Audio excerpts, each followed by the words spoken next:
दुःखाच्या सावटाखाली सत्तेची शपथ. पवार कुटुंबासाठी हा क्षण किती कठीण. दुःखाच्या घरात सत्तेचा शपथविधी. महाराष्ट्र हादरला. 13 दिवस थांबले असते तर काय झालं असतं. सत्तेची घाई की संवेदनाची कमतरता. शोककळा असताना शपथ. राजकारण किती निर्दयी झालं. पवार कुटुंब दुःखात, सत्तेधारी सोड्यात. माणुसकी हरपतोय का.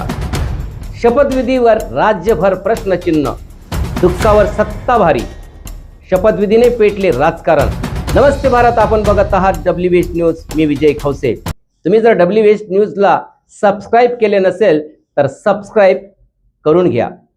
राष्ट्रवादी काँग्रेस पार्टीचे प्रमुख उपमुख्यमंत्री स्वर्गीय अजितदादा पवार यांचे दुर्दैवी निधन झाले आणि अख्खा महाराष्ट्र दुःखात न्हाऊन गेला.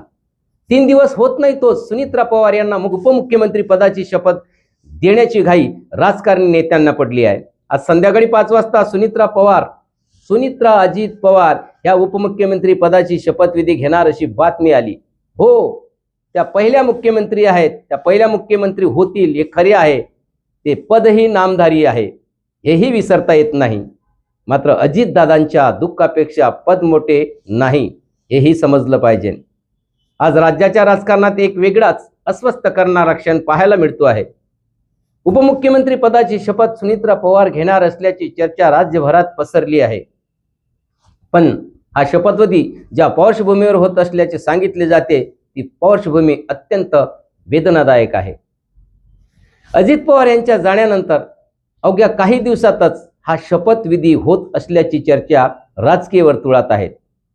पवार कुटुंबावर दुःखाचे सावट असताना, घरात शोककळा असताना सत्तेचा हा सोहळा अनेकांना अस्वस्थ करून जात आहे.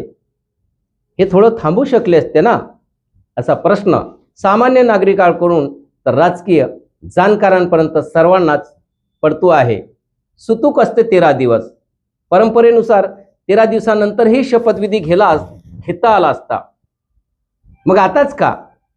राजकारण इतकं निर्दयी कधीपासून झालं की दुःख, शोक, संवेदना यांना जागाच उरली नाही. अजून वेदनादायक बाब म्हणजे या निर्णयाची पूर्ण कल्पना पवार कुटुंबालाच नव्हती. खुद्द शरद पवार यांनी पत्रकार परिषदेमध्ये सांगितलं आहे. दुःखाच्या काळात कुटुंबाला एकत्र उभं राहण्याऐवजी सत्ता आणि सत्तेच्या गणितांनी पुढे धाव घ्यावी, हे दृश्य अनेकांच्या काळजाला चटका लावणारे आहे.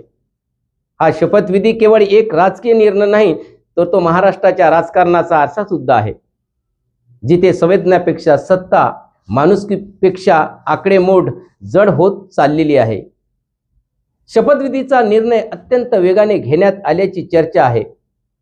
कुटुंबियांचा भावनिक विचार बाजूला पाडल्याची भावना अनेकांनी व्यक्त सुद्धा केलेली आहे.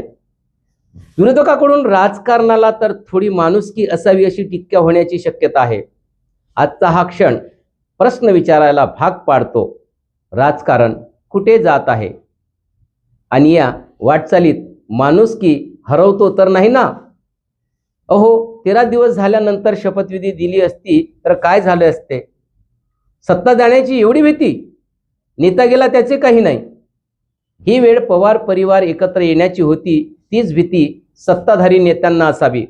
म्हणून सुनित्रा पवार यांना तडकाफडकी उपमुख्यमंत्री पदाची शपथ देत आहे. मित्रांनो, हे तुम्हाला पटतंय का. लिहा कमेंट बॉक्समध्ये. व्हिडिओला लाईक करा, सबस्क्राईब करा आणि जास्तीत जास्त शेअर सुद्धा करा. धन्यवाद. नमस्कार.